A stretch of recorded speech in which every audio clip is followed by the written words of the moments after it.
Sí,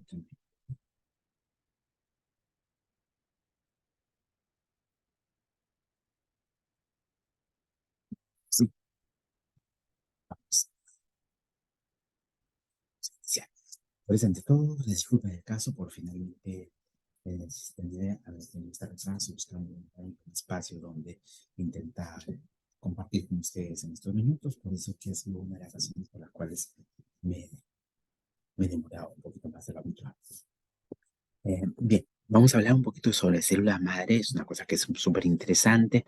Este concepto de células madre, en qué momento aparecen, cómo es el aspecto relacionado a cómo entendemos este aspecto de célula madre, pues hay muchas cosas y muchas sutilezas que están asociadas a esta terminología. Hay cosas que finalmente desde épocas muy, situaciones muy remotas, donde se observaba que finalmente habían dos células que se juntaban y esas dos células se juntaban, generaban una nueva célula con características que tenían totalmente diferenciados en relación a las células previas. Se juntaba un espermatozoide, se juntaba un óvulo, esas células, tanto el espermatozoide como el óvulo, ya no tenían capacidad de división, pero lo que ocurría era que una vez que se juntaban, empezaban a generar una nueva célula que tenía capacidad de división y finalmente llevaba a qué cosa, a generar un nuevo estructura viva. Y eso ocurría con todos los animales que ellos podían haber observado. Esos observaban en diferentes animales y en esos diferentes animales se generaba ese tipo de situaciones. Entonces resulta siendo interesante que eh, empecemos a hablar de esa célula que tiene características que van a ser importantes para generar líneas celulares diferenciadas. A eso le vamos a llamar célula madre. Pero ahora vamos a ir conociendo que las células madres pueden ser de diferentes órdenes de complejidad. Aquellas que tienen una capacidad para diferenciarse en todo, absolutamente en todo. Aquellos que se diferencian casi en todo. Aquellos que se diferencian en un grupo de células, en un grupo relativamente cercano de células, en otras que solamente se identifican en líneas celulares y nada más.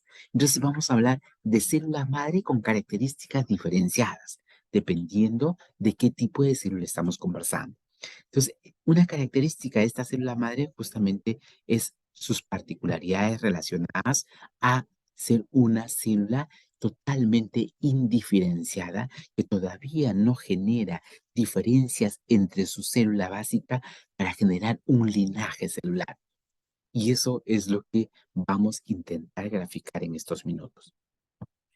Vamos a hablar en esta parte de este conversatorio, que es una célula madre, sus características, la potencia que finalmente representa sus situaciones, las fuentes actuales que finalmente son parte de los stem cells, llamadas stem cells, estas células madre que pueden ser adultas o pueden ser embrionarias, dependiendo en qué parte del evento yo lo quiera admitir como tal.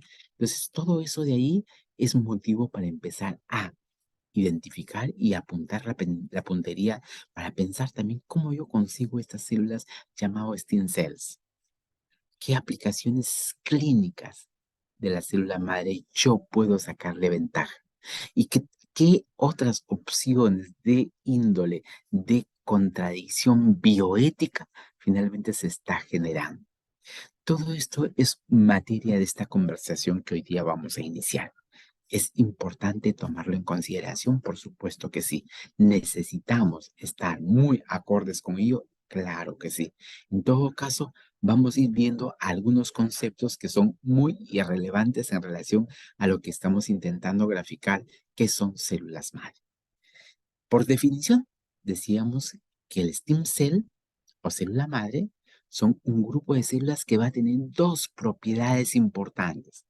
Una de ellas que va a tener capacidad de diferenciarse, pero además de tener esa capacidad de diferenciarse, va a tener la capacidad de autorreplicarse y generar nuevamente otra célula stem cell.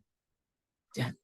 Entonces, las células madre, doctores, tienen esa particularidad que se diferencian, pero además de diferenciarse, finalmente se están autorreplicando. Y esa autorreplicación va a preservar que las células madre no, no se agoten en el tiempo. Si todas estas células madres, si hubiera acá 10 y todos se van a diferenciar, pues ya no quedaría células madre. ¿Ya? Entonces, ¿es importante este detalle? Claro que sí, es importante para empezar a reconocer la diferenciación de la célula y además, junto con eso, permitir seguir teniendo células progenitoras para nuevos eventos posteriores. Decíamos que estas características son muy relevantes en las que llamamos células madre. Uno de ellos, la autorrenovación, y otro es la potencia. La autorrenovación, hemos mencionado, es muy importante porque es la única forma de generar nuevas células que tengan la capacidad de seguir dividiéndose, ¿no? Que ingresen a ese ciclo de división para luego, después, una de la progenie sea diferenciada, se diferencie de los demás. Entonces resulta siendo muy gratificante esto de acá. Y esto de acá, de tener la potencia y la capacidad de diferenciarse, es lo que le da un atributo a esta célula madre. Célula madre que van a generar células hijas diferenciadas, pero esas células hijas que estoy generando pueden nuevamente volver a generar células madre para finalmente tener la posibilidad de tener la autorrenovación. ¿Ya? Entonces, por ahí estamos viendo que hay una marcada característica que los diferencia. Entonces, si nosotros vemos estos detalles, doctores, vamos viendo algunas cosas que también son relativamente importantes en este proceso. ¿Cuáles son? Una de ellas es la que finalmente estamos intentando graficar aquí. Yo voy a tener el concurso de dos células, el óvulo y espermatozoide. Se juntan y se forma esta estructura de acá, esta célula, el huevo o cigote. Este huevo o cigote va a tener la capacidad de empezar a multiplicarse. Se multiplica, genera dos células, esas dos células se siguen multiplicando, genera cuatro células, esas cuatro células se siguen multiplicando y al final ya tenemos 8 células. Se siguen multiplicando 16 células y así va multiplicándose secuencialmente. Las primeras divisiones van a ser llamadas la mórula, las primeras 16 divisiones. Son estructuras que están totalmente indiferenciadas, que siguen generando células totipotentes. Y aquí viene con este nuevo concepto. Estas células totipotentes son células que tienen capacidad para generar diferentes tejidos embrionarios y extraembrionarios. O sea, estas células tienen esa capacidad de generar células embrionarias, pero también tienen capacidad de generar células extraembrionarias. Y por eso el nombre de totipotentes.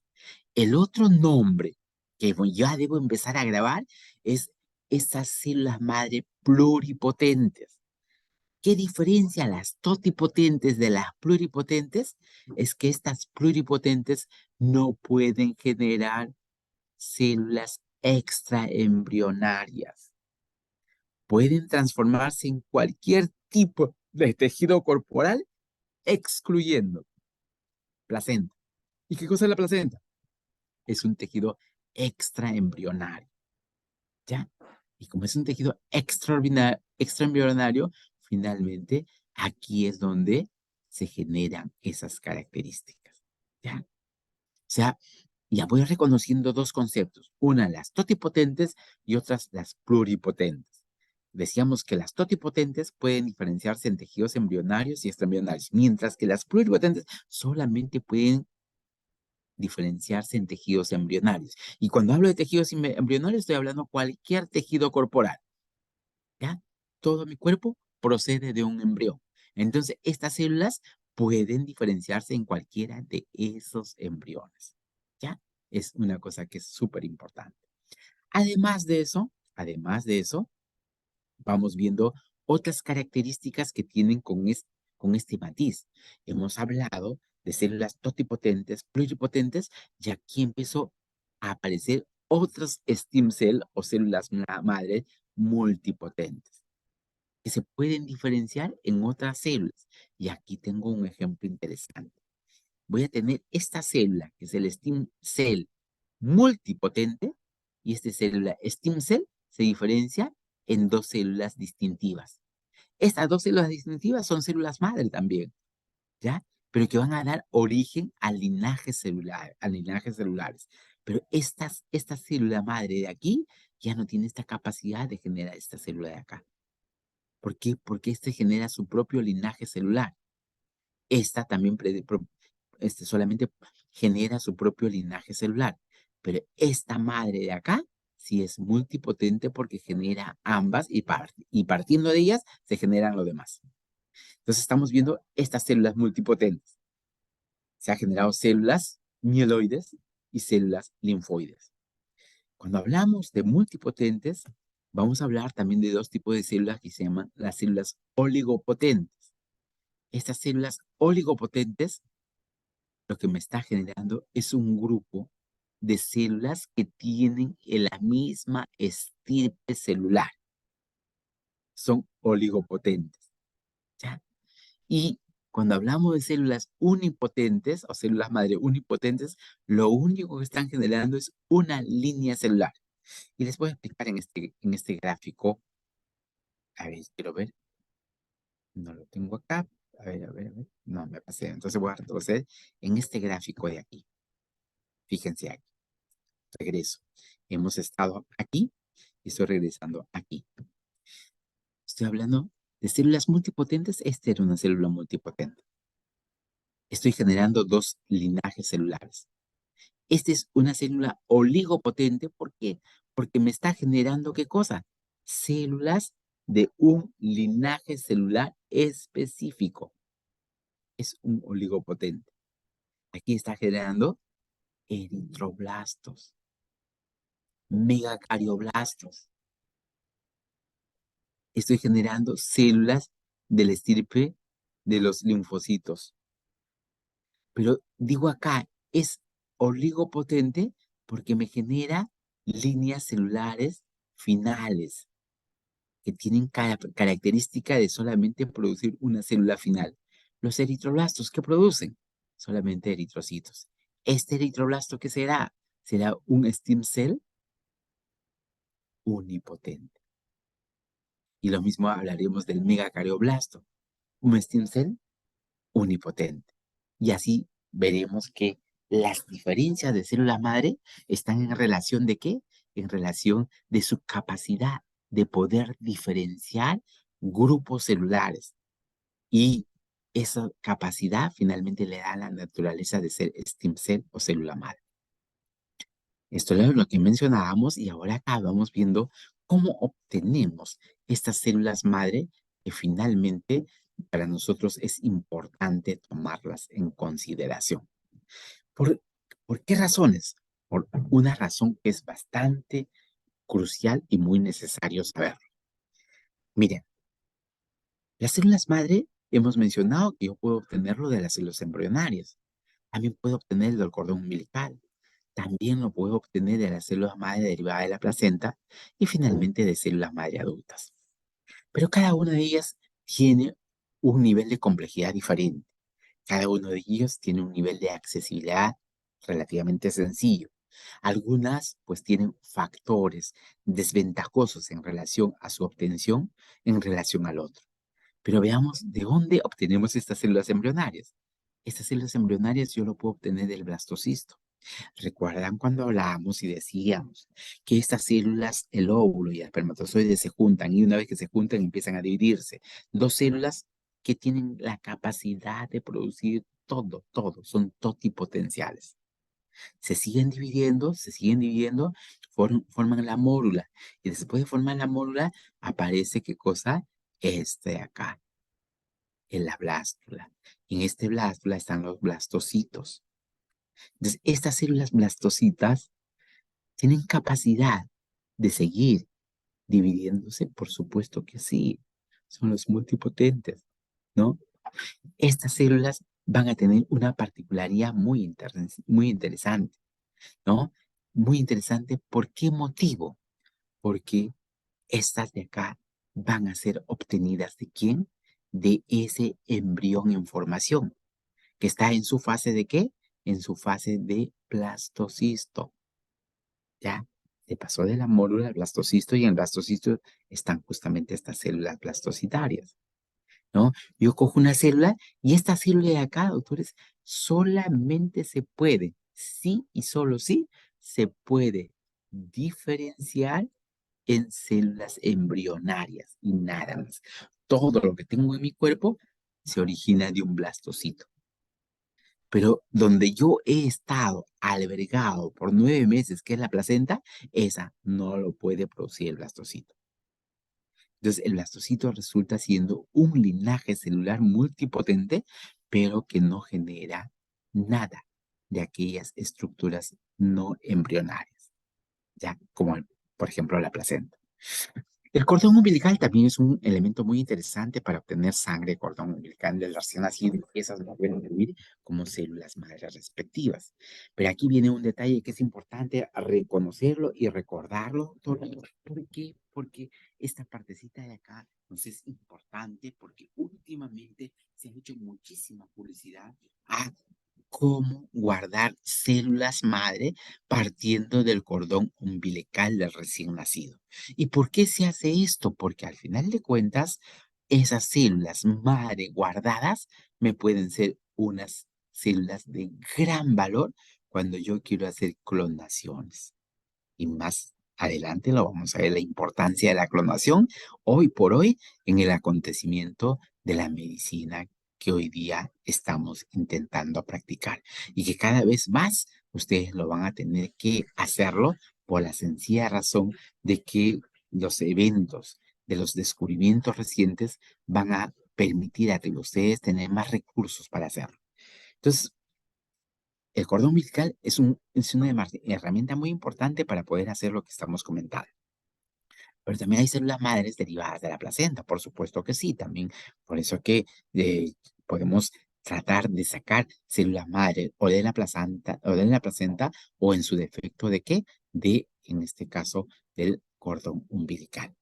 Y estas de acá, las células madre, procedentes de células adultas, también son extraíbles ¿de dónde? De los tejidos corporales, ¿no? Hay tejidos que finalmente siempre van a tener un grupo de células que van a renovarse una vez que por alguna razón finalmente hemos perdido células.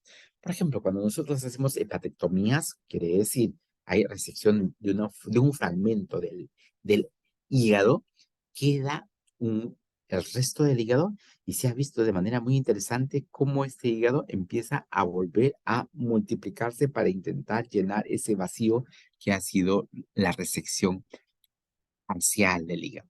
Pero para que eso ocurra necesariamente ha tenido que ver células madre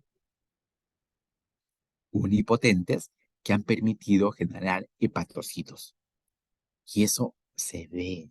Ustedes han visto, doctores, cómo a una lagartija ustedes le cortan la cola y una vez que le cortan la cola, pues ya le cortaron la cola y pasa unos pocos días y que nuevamente la cola empieza a crecer. Para que eso ocurra, doctores, ha sido necesario que se activen toda una serie de mecanismos. ¿Para qué? Para elongar esa cola de la lagartija mutilada por alguna razón.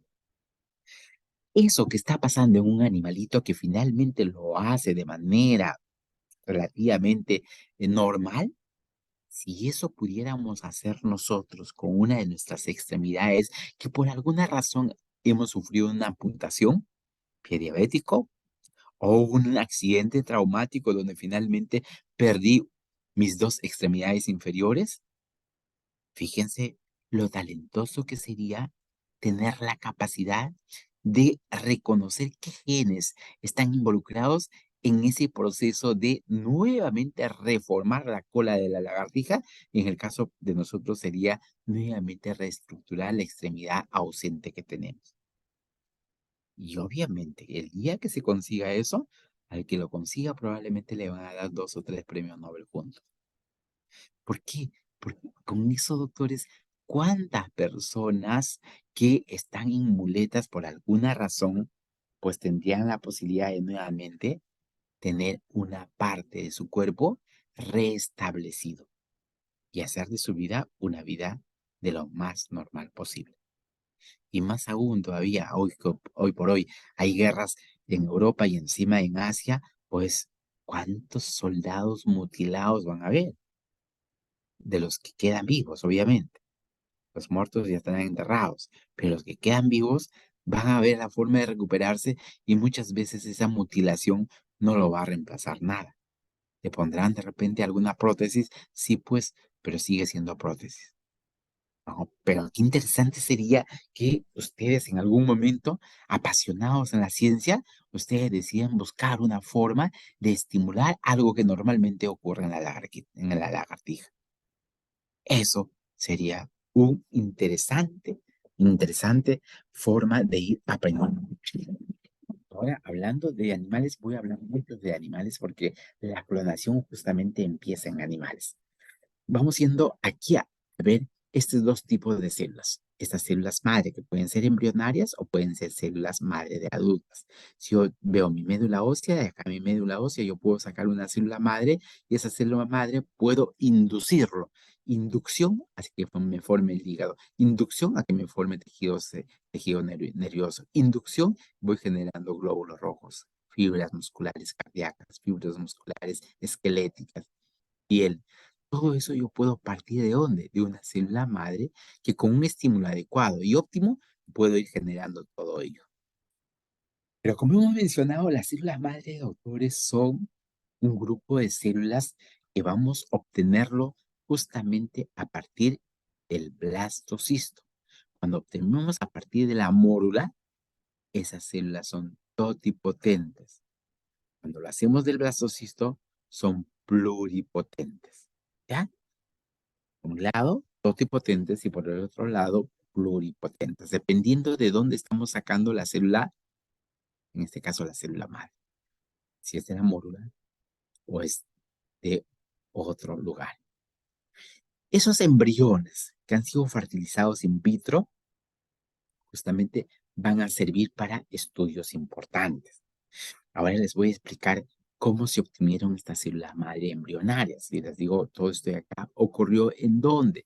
En una etapa en la que las personas finalmente empezaron a manipular a eh, a células de diferentes animales que eran muy, muy cuidados porque al final esto le generaba fuente de ingresos. Y ya hablamos de las granjas, ¿no? Las granjas pues tenían centenares y miles de animales, pero cuando aparecía una peste, la mitad al final había que enterrarlo y era una gran pérdida para ellos. Entonces empiezan a ver cómo manejamos algo que frene, que lo estabilice, que le proteja, que no le haga daño. Y así empiezan los estudios para ver qué cosas se pudiera hacer. Y es ahí donde empiezan a reconocer de que las células normalmente en su forma de cigoto, que es en este caso el óvulo fecundado, que esta es una célula totipotente y que esta célula totipotente se va a ir dividiendo y va a seguir formando una masa celular totipotente, y a eso se le llama mórula, pero cuando empieza continuando la división y empiezan a aparecer las hojas germinativas, que es en esta etapa del blastocisto, y eso ocurre más o menos en la primera, terminando la primera semana de la fecundación, pues ahí voy a tener células, masas celulares pluripotentes, ya no totis, sino pluripotentes. Nosotros viéramos esto más o menos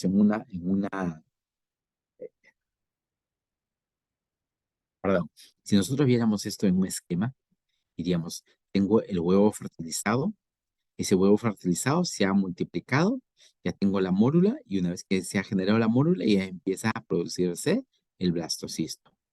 Este blastocisto va a tener una cavidad que finalmente va a ir generando capas, capas que lo vamos a ir reconociendo gradualmente como ectodermo, mesodermo, endodermo, y es desde ahí se van a originar todos los tejidos celulares. Pero de esta cantidad de células, que normalmente forma el blastocisto, aproximadamente 120 células, yo puedo retirar esa masa celular y esa masa celular lo puedo pasar a una placa, a una placa de cultivo donde están todas estas células y donde también estas células se van a comportar como stem cell embrionarios. ¿Ya? ¿Esto qué quiere decir? Que todas las células que están acá me pueden dar un ser individual de manera diferenciada. ¿Qué es lo que hacemos aquí? Lo que hacemos es esa masa celular lo disociamos en una subplaca y lo separo cada uno de ellos y cada uno de ellos separado me va a generar una estructura muy exacta en comparación a lo que finalmente se han separado. Partiendo de este cúmulo de células, voy a tener una estructura de ser vivo, este cúmulo de células, otra estructura igual va a ocurrir acá.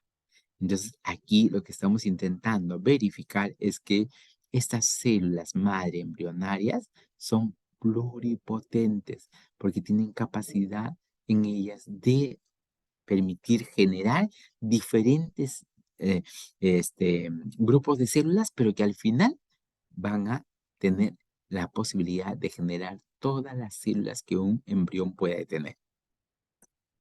Muy bien, estas células madre o adultas van a tener algunas características también importantes en ellas, que son células indiferenciadas, que se encuentren entre células en un órgano o tejido diferenciado.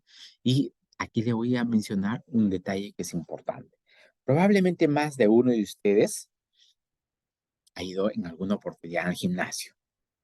Y ustedes en el gimnasio ven chicos que están muy comprometidos con los ejercicios y finalmente hacen uso de sus atributos físicos externos, donde el entrenamiento de 1 año o 2 años le ha permitido desarrollar masa muscular y hacen prominencia de los deltoides, de los pectorales, ¿no? Un esternocleidomastoideo prominente, los rectos abdominales que se hacen notorios, ¿no? Un cuádriceps que finalmente está muy indurado, ¿no? Todo eso como consecuencia de ¿qué? Del ejercicio físico permanente de orden gradual y ascendente que ha generado una actividad en las masas musculares que han permitido estimularlos. ¿Para qué? Para que se hipertrofien, pero también para que se hiperplacien. Entonces, la pregunta que me voy a hacer es lo siguiente. Una fibra muscular es una fibra muscular adulta que ya no se puede dividir. ¿Y por qué no se puede dividir? Porque no nos olvidamos que la fibra muscular es una fibra, es una célula multinucleada. Y si es multinucleada, ¿cuál de los núcleos es la que finalmente se va a dividir? Y esas células no se dividen. Entonces tiene que haber una célula que no tenga esas características, pero que finalmente pueda generar esa fibra muscular. Y esa célula dentro de las fibras musculares esqueléticas se llaman células satélite. Y estas células satélites son stem cells, son células madre, pero son células madre unipotentes porque solamente van a formar células de la fibra muscular y nada más. Entonces, cuando yo tengo estímulos repetitivos de mayor peso, pues yo necesito que mi deltoides sea un poquito más voluminoso para levantar más peso, pero además de eso, de ser voluminoso, que tenga la posibilidad de que mis células se estén ensanchando gracias al acúmulo de actina, miosina, troponina, tropomioxina y todos los elementos que lo constituyen a las sarcómeras, a los sarcómeros, y que me están generando mayor cantidad de miofibrillas. Esas miofibrillas dentro de la fibra muscular hacen que se engrose y al engrosarse van a tener más posibilidades de la contracción, en este caso de la fibra muscular, deslizamiento de actina y miosina y por consiguiente acortamiento de la fibra. Con eso yo voy levantando más peso, más peso. Pero no solamente es suficiente que se hipertrofie, sino también que se hiperplasie. Si yo solamente tenía 100 fibras musculares y las 100 fibras musculares se han engordado, pues, se han ensanchado porque han acumulado más proteínas en forma de miofibrillas. Pero ahora yo necesito que ya no sean 100, pues, sino que sean 500 para finalmente yo seguir mi proceso de desarrollo y mi crecimiento muscular. Y es ahí donde interviene la célula satélite para generar nuevas células o nuevas fibras musculares, pero también volviéndose a regenerar o volviéndose a autoperpetuarse o autorrenovarse, generando nuevas células satélite. Es más o menos el concepto que debemos tener en relación a ello.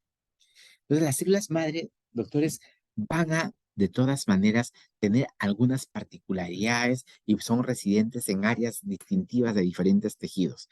En este caso, hacemos mención a algunos de ellos: corazón, cerebro, médula ósea, ¿no? Y ustedes van viendo que efectivamente, pues en diferentes partes de su cuerpo van generando células stem cell, en este caso, unipotentes.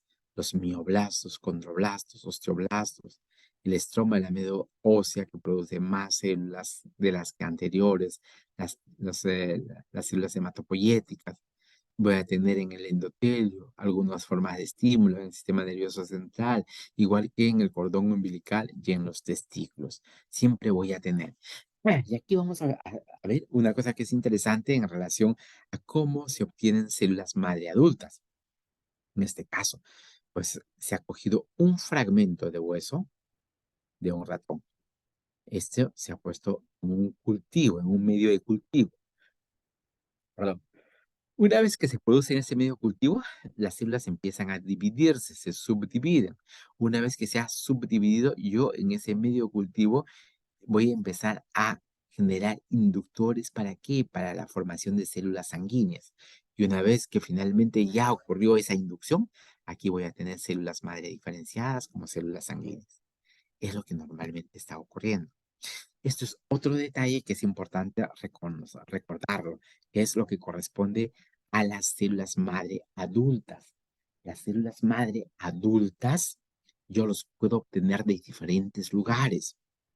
Ya le hemos mencionado que están en diferentes sitios y acabamos de explicar en relación a las células satélite que están justamente en la fibra muscular esquelética. Si nosotros vemos estos detalles, la primera pregunta que nos vamos a hacer es: ¿y cómo manejamos este escenario de sucesos? Y vamos viendo algunos detalles que son muy importantes, dentro de los cuales aquí voy a tener, se extrae en este caso se está extrayendo un grupo de células a través de esta punción que le hacen en el dedo. Se extraen células adultas del paciente y acá tengo las células adultas del paciente. Una vez que ya tengo estas células adultas del paciente, pues voy a hacer una cosa que es interesante. Voy a extraer el núcleo de un óvulo cualquiera que ha sido donado o en algún momento extraído. Una vez que le extraigo el núcleo, voy a utilizar el núcleo que tengo acá, de estas células que he extraído, y los voy a implantar. ¿Dónde? Los voy a implantar en esta célula. Una vez que los he implantado en esta célula, voy a generarle estímulos eléctricos para que esta célula empiece a fusionarse y empiece a dividirse. Y ustedes están viendo acá, después de esa fusión, empieza a dividirse. 1, 2, 3, 100, 500 veces hasta llegar al embrión completo. Entonces, ahí es donde finalmente vamos a tener aquí el embrión. Este embrión que realmente no es embrión eh, como lo conocemos, sino es una masa celular que finalmente ha empezado a dividirse, y esto de aquí lo voy a colocar en un vientre donador. Y ahí es donde va a ocurrir de que mi ADN, que finalmente me punzaron, me extrayeron y luego lo colocaron en un óvulo que es anucleado, que no tiene núcleo, y después de estímulos eléctricos empieza a dividirse. Una vez que ya se ha dividido lo suficiente, nuevamente esto lo ingreso dentro del útero de la madre, que ha sido ya condicionada para eso, se implanta ahí. A los 9 meses aparecerá otro Juan Vidal López con las mismas características, si es que esto era mi núcleo, o de repente cualquiera de ustedes, si eso fuera su núcleo. ¿Por qué? Porque esta es una forma de generar clon. Vamos a ir viendo algunos detalles, doctores, que al final nos van a ilustrar muchísimo esta parte de la secuencia que queremos ofrecerle, ¿no? Entonces, vamos viendo algunos aspectos que son muy necesarios. Entonces, observamos aquí y vamos haciendo mención que estas células embrionarias versus célula del adulto van a tener ventajas y desventajas. Siempre va a haber, siempre que finalmente tenemos una técnica cualquiera, siempre va a haber un factor que nos va a ayudar a qué, a entender mejor qué opción me es más rentable para yo finalmente dedicarle con menos riesgo y mayor porcentaje de certeza estos detalles que finalmente son importantes reconocerlos. Dentro de los cuales la célula madre embrionaria es un recurso interesante y la célula madre adulta también, pero la célula madre embrionaria es súper fácil y de obtenerlo, es fácil de aislarlo, pues simplemente necesito al embrión y de ahí lo saco las células y nada más. En cambio, la célula madre del adulto, caramba, veo la fibra muscular y en qué parte de la fibra muscular está estas células llamadas células satélites. Entonces, un poquito que me voy dando cuenta que hay diferentes situaciones en las cuales puedo tener situaciones ventajosas o desventajosas, ¿no? Entonces, es un detalle que ustedes deben tenerlo presente para este tipo de características. Entonces, ¿vamos a tener ventajas? Por supuesto que sí, las desventajas también va a haber en cada uno de ellas. Una de las ventajas de la célula madre es que no se requieren embriones, no necesito hacer estudios de histocompatibilidad. Entonces, un poco que por ahí hay una ventaja para que no ocurran los eventos de rechazo. Pero cuando yo tengo células embrionarias, si tengo células embrionarias, doctores, no se olviden que mi embrión, no se olviden que es mitad mamá, mitad papá. Si yo saco de ahí y le voy a implantar a alguien, pues obviamente voy a tener cargas antigénicas que mi cuerpo no lo reconoce porque nunca han estado en contacto con la carga antigénica o en todo caso con los genes que finalmente la madre lo tiene. Entonces, todo eso de ahí resulta siendo muy importante para tomar en consideración. Entonces, viendo este aspecto, vamos viendo cómo se obtiene todo este proceso. Y todo este proceso se va a obtener en base a todas estas secuencias. Este es un aparataje muy interesante donde finalmente las placas de Petri siguen cumpliendo un rol muy importante. En su momento ustedes lo han visto justamente en los laboratorios que ustedes han desarrollado. Veamos ahora ya cómo se está intentando aplicar estas promesas en relación a el uso de células madre para diferentes enfermedades. Empezamos con una que es la diabetes. ¿Qué cosa es la diabetes, doctores? Ya ustedes ya saben muy bien por todas las teorías que hemos desarrollado y los seminarios también que en algún momento lo hemos hablado, donde decíamos que la diabetes es una forma clínica donde la persona no puede aprovechar la glucosa que está en sangre porque hay deficiencia de esta hormona llamada insulina y como no hay insulina, no hay interacción con sus receptores. Al no haber interacción con sus receptores, no hay mensaje de señalización hacia el citoplasma, no hay eso, no van a emerger los transportadores de glucosa 4, por consiguiente la glucosa no va a ingresar. Pero al hacer estos estudios con células madre, se ha podido identificar que estas células madre van un poco a mejorar el repoblamiento de células beta pancreáticas. Y al ocurrir eso, pues caramba, estas células beta pancreáticas que han sido de alguna forma nuevamente restablecidos, no van a tener problemas para seguir sacando insulina y la insulina le pueda servir para mejorar sus niveles de glucosa. Pero eso, doctores, fíjense cuándo se hizo, 2003, hace exactamente 20 años.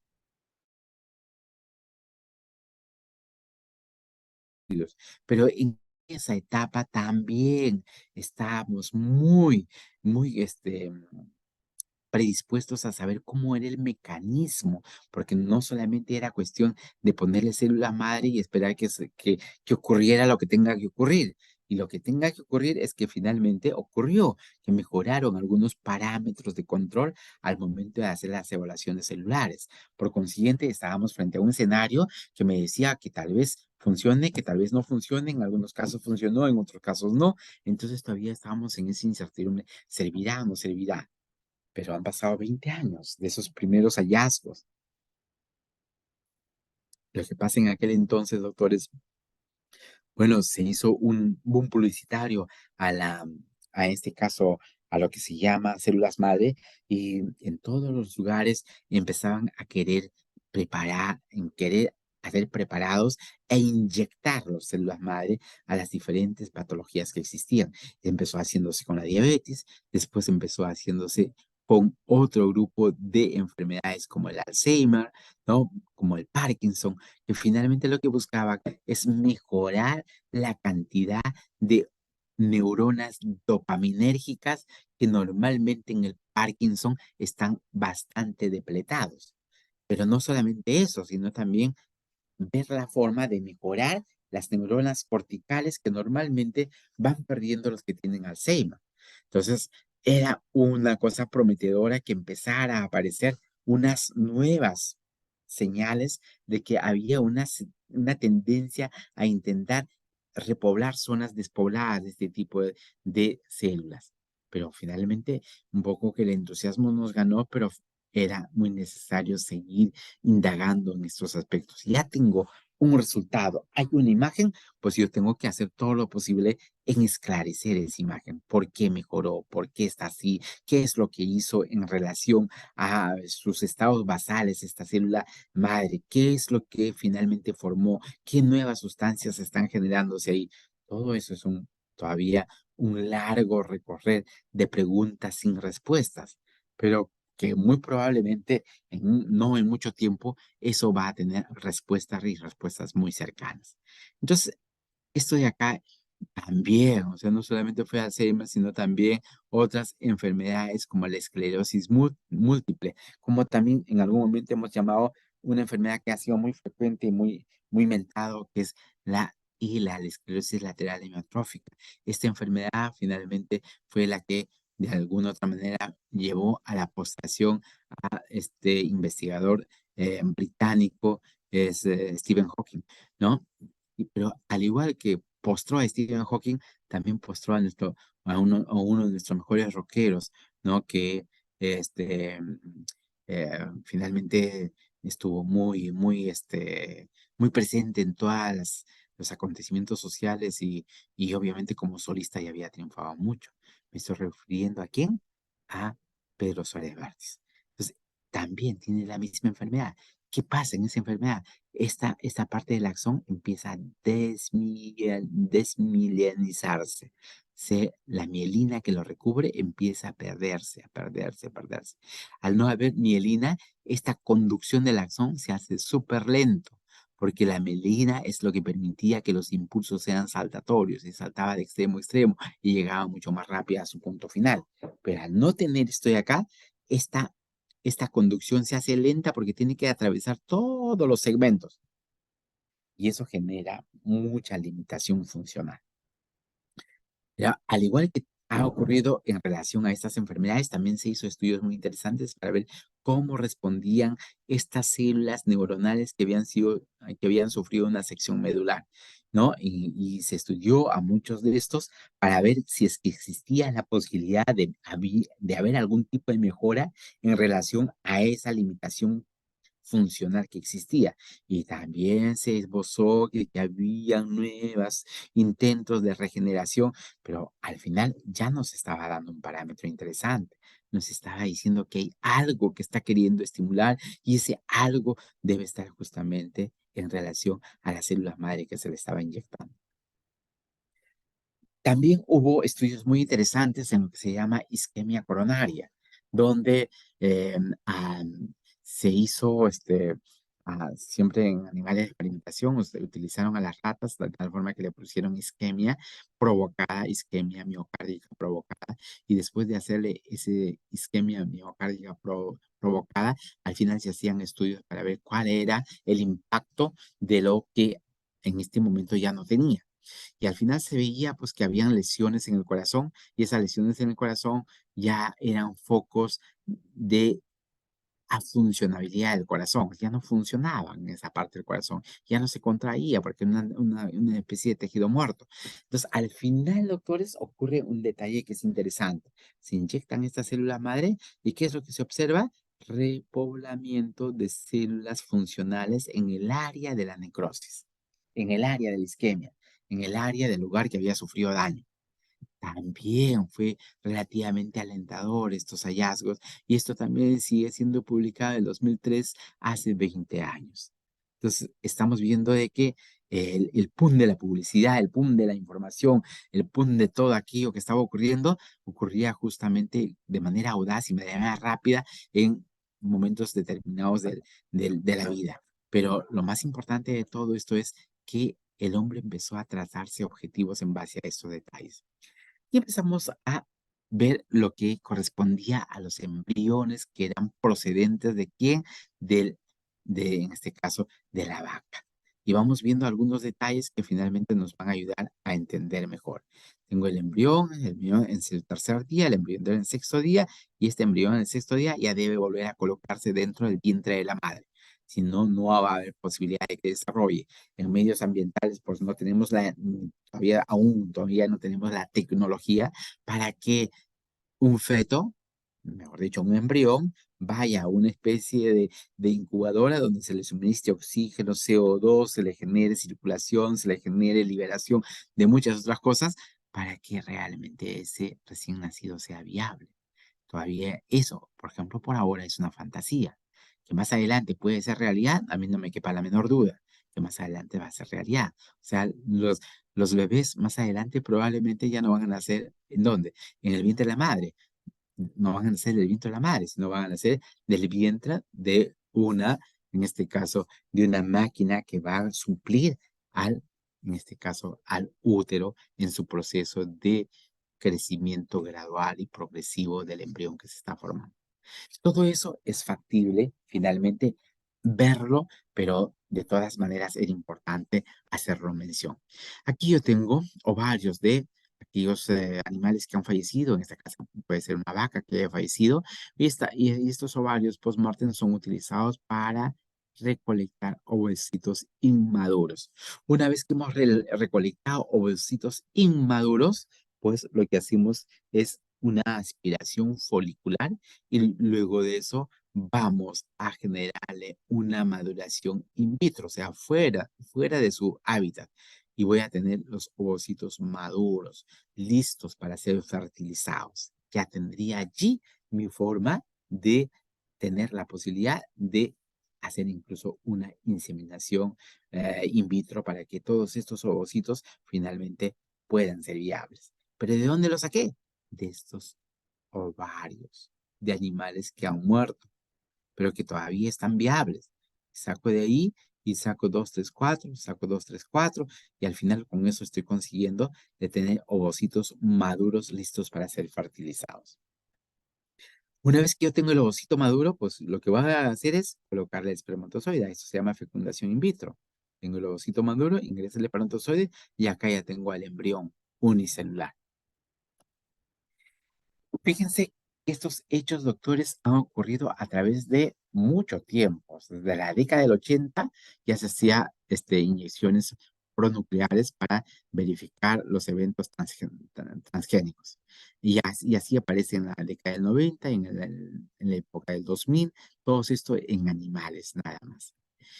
Y ustedes observan aquí, van a tener una interesante opción de recordar dos detalles que son importantes. Uno de ellos es lo que este Instituto Roslin en Escocia hizo sus contribuciones en relación a esta parte de la clonación.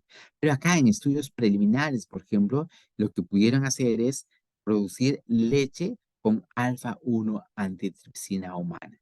O sea, cogieron el gen del alfa-1 antitripsina humana y lo insertaron dentro del gen de esta oveja. Y una vez que ese gen ingresó allí, pues en el momento de producir la leche, también va a salir justamente ese nuevo producto que finalmente ha sido insertado dentro del ADN, en este caso de la oveja respectiva.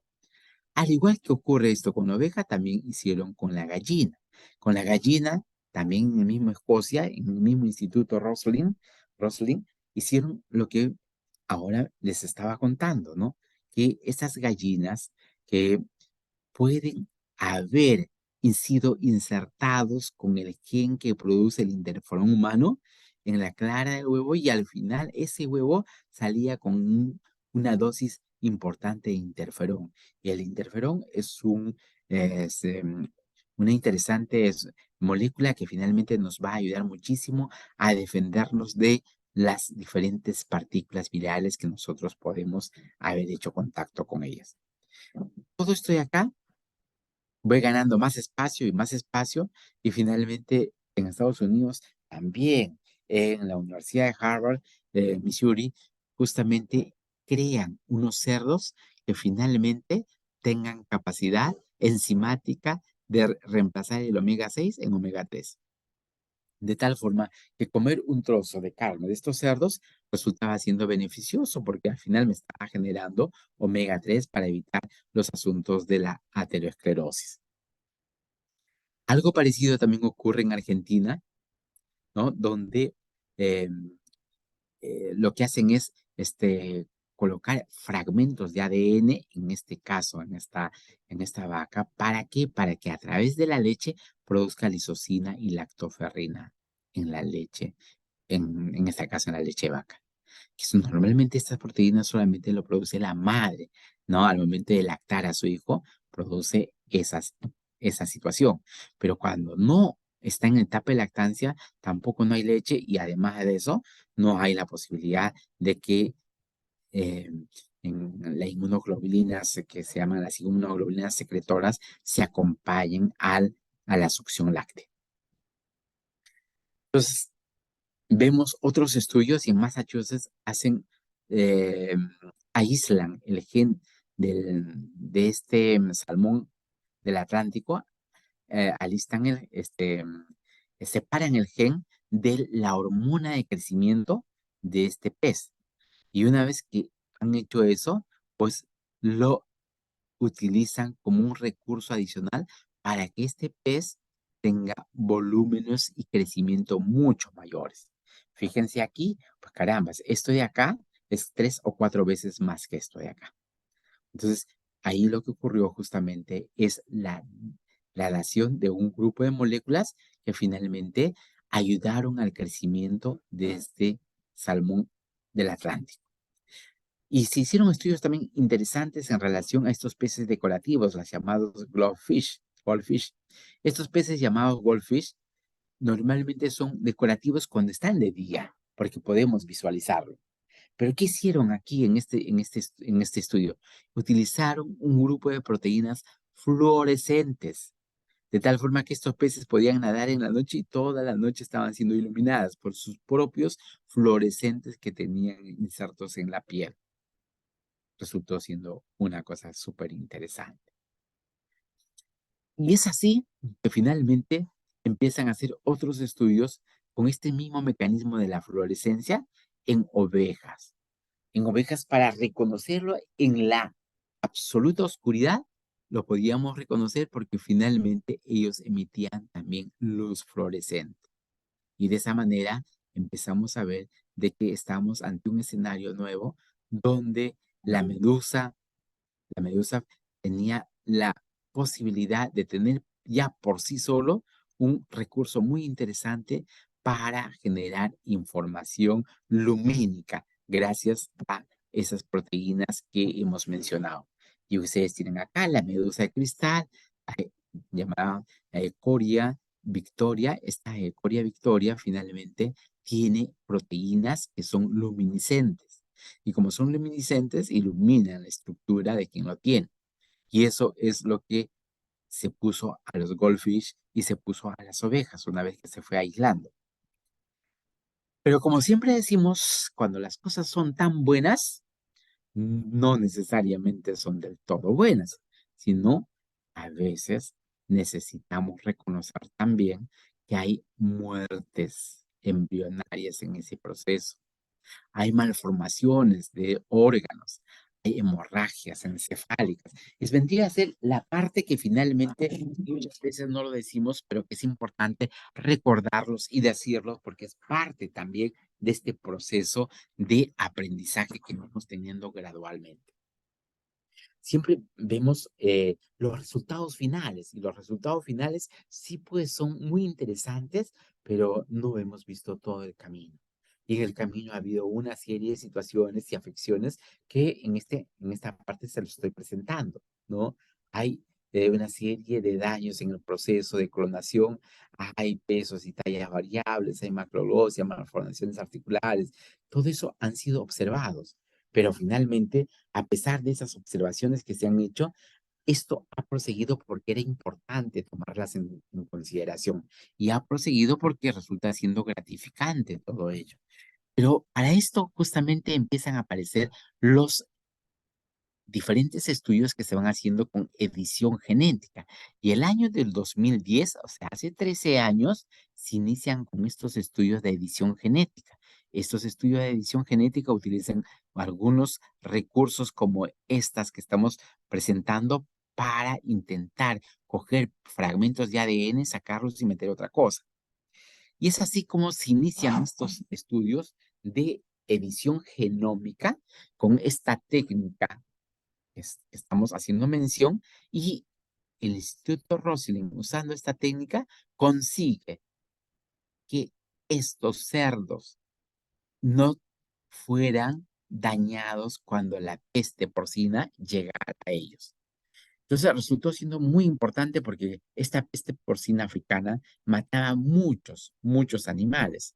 Y al matar muchos animales, pues los granjeros finalmente se veían en la triste y incómoda situación de que mucha inversión que habían desarrollado con estos virus que atacaban a los porcinos, finalmente se alejaba la posibilidad de recuperar sus inversiones. Pero siempre la biología dio un paso adelante y la biología vio la forma de cómo evitar que estos animales sean de alguna forma vulnerables frente a ese virus. Y se dieron cuenta que a este rinoceronte, ese virus de la peste no le hacía absolutamente nada. Entonces empezaron a indagar qué cosa tenía este rinoceronte, que finalmente es lo que le protege de este virus de la peste porcina africana. Y identificaron un fragmento que lo insertaron en el ADN de estos cerdos. Al insertarlo en el ADN de estos cerdos se comportaban de la misma manera que este jabalí africano, que finalmente no era sujeto de lesión por el virus y se volvieron inmunes frente al virus. En otro tipo de estudios, lo que hacen aquí es suprimir el gen que genera los cuernos, ¿no? Ustedes han visto siempre los animales, los ganados vacunos van a tener unos cuernitos que lo van a hacer reconocibles fácilmente. Pero en esta universidad trabajaron mucho en hacer lo posible de evitar de que estos cuernos de los padres aparecieran en las crías. Y es así como se suprime un fragmento del gen que codificaba los cuernos de estos animales. Pero también resulta siendo muy interesante, doctores, este asunto que corresponde a un nuevo estudio que se llama el nuevo estudio del CRISPR-Cas9. Esto de acá es una técnica que aparece el año 2013. Quien lo desarrolla, quien lo descubre, quien finalmente lo lleva adelante, es justamente un investigador español, el doctor Mujica. Él es el que desarrolla esta técnica, él es el que le da este nombre de CRISPR-Cas9 y él inició este proceso el año 2013. Y por haber hecho todos estos detalles, hace un par de años, le nominaron, no lo premiaron, sino lo nominaron para el Premio Nobel de Medicina. Obviamente, pueden nominarse a 5 personas o 6 grupos de personas o 6 grupos de investigadores, pero la academia, el Instituto Nobel, finalmente valora cuál de esos 6 es el que tiene mayor relevancia, ¿no? Yo puedo ser nominado, pero el que viene detrás de mí tiene muchísimo más valor. ¿Por qué? Porque permite hacer una serie de cosas y apreciaciones y mejoras que yo pasé en un segundo plano, a pesar de que yo lo descubrí de eso, ¿no? Entonces, esos son los detalles en el caso de la técnica de CRISPR-Cas9. Seguimos y vamos viendo, ¿y qué significa el CRISPR? Estas son las lecturas en inglés del CRISPR, que justamente el doctor Mujica lo puso y ya quedaba acuñado como así. ¿Qué cosa encontraron allí?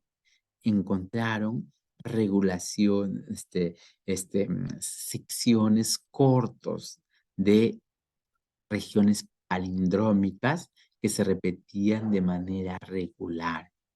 ¿Y qué cosa es una región palindrómica? Ya lo hemos hablado en la clase anterior, son secuencias de nucleótidos que a su lectura, en un sentido y en otro sentido, expresan la misma información. ¿Ya? Entonces, ¿qué pasó con este tipo de estructuras? Fíjense que en el planeta, doctores, ustedes van viendo, no sé si ustedes han visto el mundo animal, ¿no? De las fieras de África, cómo los leones están dispersos en inmensas zonas reservadas para su mantenimiento y los leones finalmente están cazando y acechando permanentemente a otros herbívoros para tener su fuente de alimentación. Lo que decimos en este caso, doctores, es que el ecosistema, para que un grupo poblacional no se expande de manera sorprendentemente alta, va a haber un control de alguien que lo va a frenar. Y ese alguien que lo va a frenar en este tipo de situaciones, justamente es, por ejemplo, para que las bacterias no crezcan indefinidamente y pueden poblarlo de manera tal que finalmente ningún espacio de la Tierra puede estar alejado de ellos, son los virus. Los virus son casi los mediadores naturales para su preservación en relación a su cuantía respectiva. Si yo tengo, vamos a poner, por poner un número, 1000 bacterias, pues con 1000 bacterias yo mantengo el ecosistema equilibrado. Pero si esas bacterias se multiplicaran, ya no son 1000, 2000, son 10.000, son 100.000, eso va a cambiar el equilibrio del ecosistema. Entonces, para eso, para que no ocurra ese sobrecrecimiento, están los virus. Los virus ingresan, no pueden vivir solos, necesitan de una célula hospedera, si no, no viven.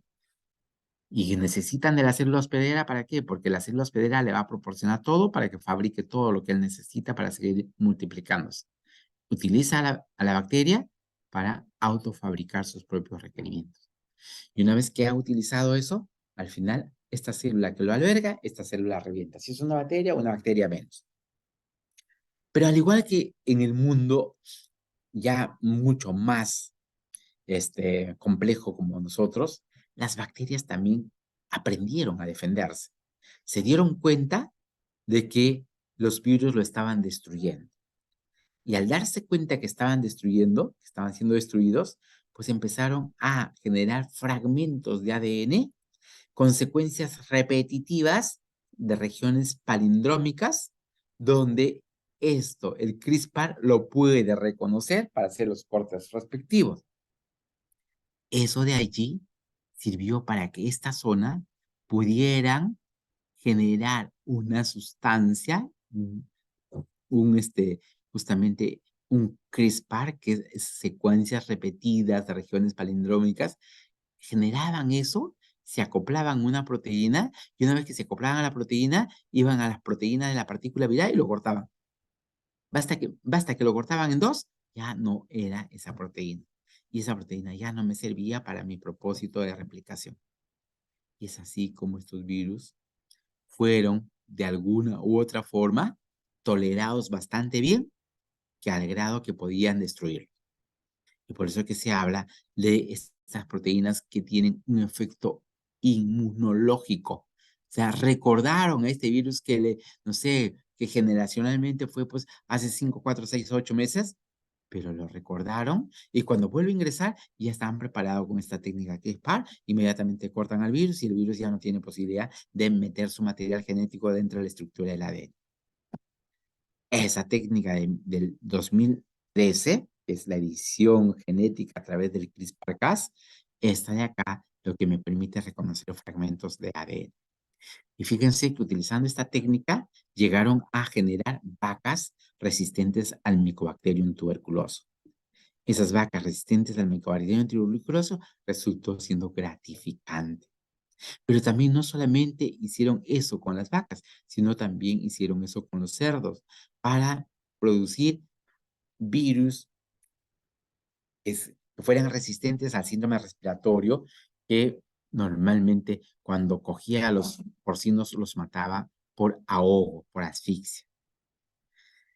Pero como cualquier estructura que finalmente necesita ser controlada, verificada y que finalmente sus procesos sean los más correctos, era necesario simular un lugar muy parecido a lo que vendría a ser el vientre uterino. Porque cuando el óvulo, en este caso, el óvulo maduro, el ovocito secundario, se junta con el espermatozoide, forman un huevo cigote. En la trompa de falopio es donde ocurre la fecundación. Se van dividiendo y van bajando, van bajando, van bajando, se van dividiendo y al finalmente llega ¿a dónde? Al útero, y al llegar al útero se implanta. Se implanta para seguir dividiéndose, correcto. Eso significa que en toda la trompa hay una determinada concentración de oxígeno, hay una determinada concentración de CO2, hay una determinada, hay un determinado pH, hay una determinada temperatura, hay una determinada humedad. Todo eso que normalmente está ocurriendo en la trompa, debemos simularlo en estas incubadoras. Darle una temperatura corporal, 37 grados centígrados, y llevar a estos espacios a una determinada humedad, igual que la concentración de oxígeno, igual que la concentración de CO2. Todos ellos de ahí con el único propósito de que las células que lo estoy colocando en una placa Petri puedan seguir dividiéndose, ¿ya? Entonces resulta siendo muy importante. Bien, ya tengo esto de detalles de acá, cómo mantener los embriones fuera de la vida y al final ya estoy adicionando antibióticos. ¿Para qué? Para que la célula no sufra el efecto nocivo de una bacteria que pudiera estar muy de manera contaminante en esos estudios que se van haciendo. Esto es muy importante, se tiene que renovar el medio que siempre que sea necesario, los cultivos de embriones en grupos debido a que liberan factores estimulantes, son importantes para que su proceso de crecimiento se haga mucho más evidente. Entonces, de ahí la necesidad de mantenerlos unidos y no separados.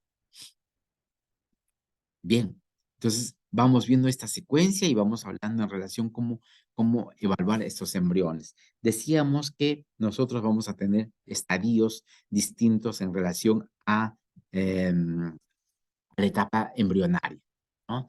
Aquí vamos viendo la cantidad de células que se están formando, el estadio de mayor formación de células, y acá ya aparece un estadio 5 donde ya aparece el blastocisto, ¿no?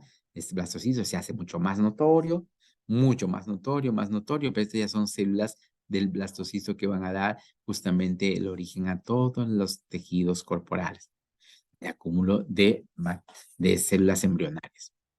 Una vez que finalmente ya hemos conseguido que el embrión empiece su proceso de multiplicación, ahora lo que tenemos que es inyectarlos. Inyectarlos, se carga esta jeringa hasta una determinada cantidad y se inyecta.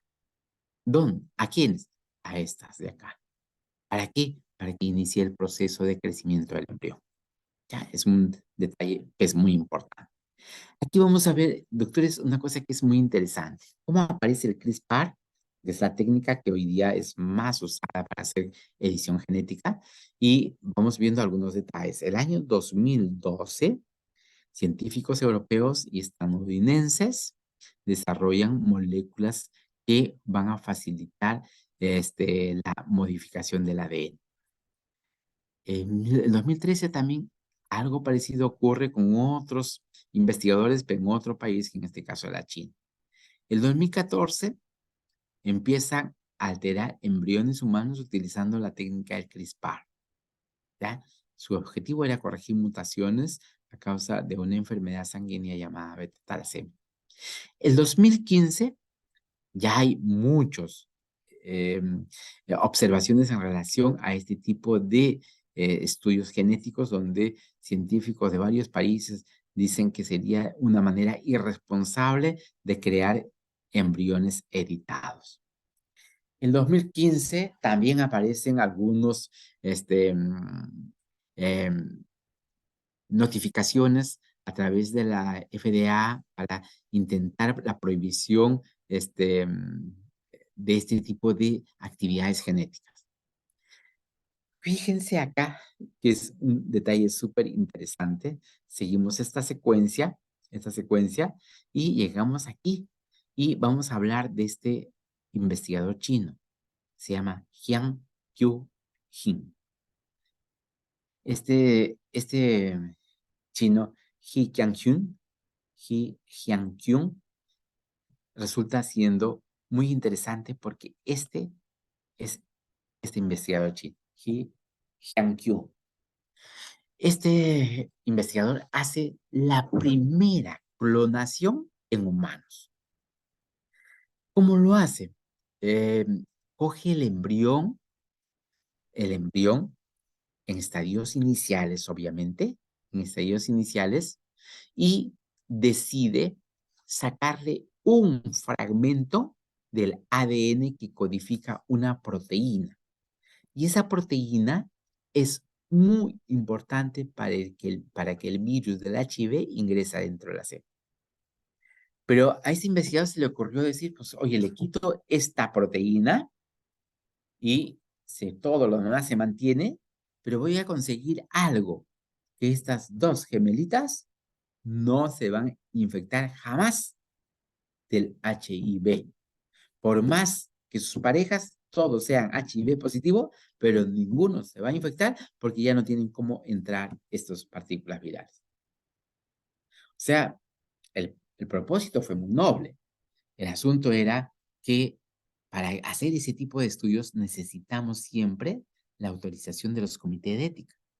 Y He Yang-Hu, pues finalmente se saltó eso. Y por saltarse eso, al final recibió una dura crítica de la comunidad internacional, al grado que en China le suspendieron su título e incluso tuvo que pasar juicios judiciales que lo llevaron a un periodo de estar encerrado un tiempo. Pero esto que hizo He, con mucha seguridad, deben estar haciendo en otros sitios. Simplemente con la reserva del caso y sin que la prensa lo notifique, jamás nos vamos a enterar, ¿no? Entonces, todo esto de acá tiene un marco ético, ¿no? Guiado por asuntos religiosos, culturales, políticos, científicos, comerciales. Yo soy muy creyente, pues siempre voy a decir, caramba, no se puede hacer toda aquella cosa que no sea natural. Y lo natural es que se junte el óvulo con el espermatozoide y eso naturalmente se desarrolle dentro del vientre materno y naturalmente salga. Es mi creencia, ¿no? Y bueno, digo, como esto es una cosa natural y Dios creó para esto y lo otro, pues carambas, no podemos permitir que haga otra forma diferente. Entonces, fíjense aquí el detalle de los conceptos, doctores. Reproducción sexual. La reproducción sexual hace hincapié a que necesariamente existan dos sexos para tener reproducción. Eso, con los adelantos que hoy día tenemos, pues caramba, no es necesario. No es necesario. Una chica quiere tener su hijo, simplemente se va al banco de semen, pues se busca el semen más que se ajuste a sus necesidades, pues se saca un óvulo, lo fertiliza y finalmente se vuelve a implantar y desarrolla su 9 meses de embarazo. ¿Hubo sexo ahí? No hubo sexo. Entonces empieza a aparecer el nuevo concepto de que, caramba, la reproducción sexual, que es muy importante en todos los animales inferiores, pues por obra humana, algunos animales ya no va a ser necesario que el macho lo tenga que pisar para fertilizar, ¿no? Igual ocurre con los humanos. Hay humanos que quieren ser padres, solamente padres, porque quieren ser los padres, sin necesidad de tener una mujer a su lado, o otras damas, ¿no? que quieren ser madres, madres porque se les antojó ser madres, pero no quieren un varón a su lado de su vida. Eso es lo que finalmente viene como parte de esta secuencia importante de sucesos. Pero no podemos dejar de hablar de Dolly. En el mundo de la clonación no podemos dejar de hablar de Dolly, ni quienes finalmente consiguieron para que Dolly naciera. Uno de ellos es Ian Wilmut y el otro es justamente Kay Campbell. Ambos investigadores justamente de este instituto que les decía que no se olviden y que esté en Escocia, ambos trabajaban allí, ¿no? En ese instituto, al final, después de mucho trabajo, nació Dolly. Y ustedes van viendo aquí que Dolly nace un 5 de julio de 1996. Nace, pero nace después, doctores, de haber sido muchas veces intentado con otras ovejas diferentes. Y al haber tenido tantos intentos, ustedes ven acá, 277 intentos previos, antes que diera a luz Dolly. Quiere decir, doctores, que aquí hay un factor importante. Las bombillas que nos iluminan, Thomas Alva Edison finalmente tuvo la perseverancia de intentar más de 1000 veces para que finalmente llegara a su culminación esa bombilla. Pero estamos hablando de intentos repetitivos. ¿Cuántos de nosotros tendremos el coraje de repetir 5 veces? ¿No? A la primera, al tacho. Y si no me sale la segunda porque estoy muy entusiasmado, caramba, con más razón. Pero ¿cómo pudiéramos invertir parte de nuestro tiempo, que muchas veces son meses y meses y meses? Porque estas ovejas no nacen en un día. Hay que hacer controles. Un control, 2 controles, 3 controles. Y hay que estar controlando todos los días. Está embarazada, qué bien, está aumentando su proceso. Mira, ya va a salir en 10 días. Espero y cruzo los dedos para que no pasa nada en estos 10 días. Ya van a nacer mañana. Pues mañana cruzo mis dedos y justo nace hoy día y nace muerto. Mi largo proceso de observación, de cuidado y todo eso se fue al tacho. Y es así como nace Dolly. Después de muchos intentos y después de esos muchos intentos apareció y nació, como hemos mencionado, 5 de julio.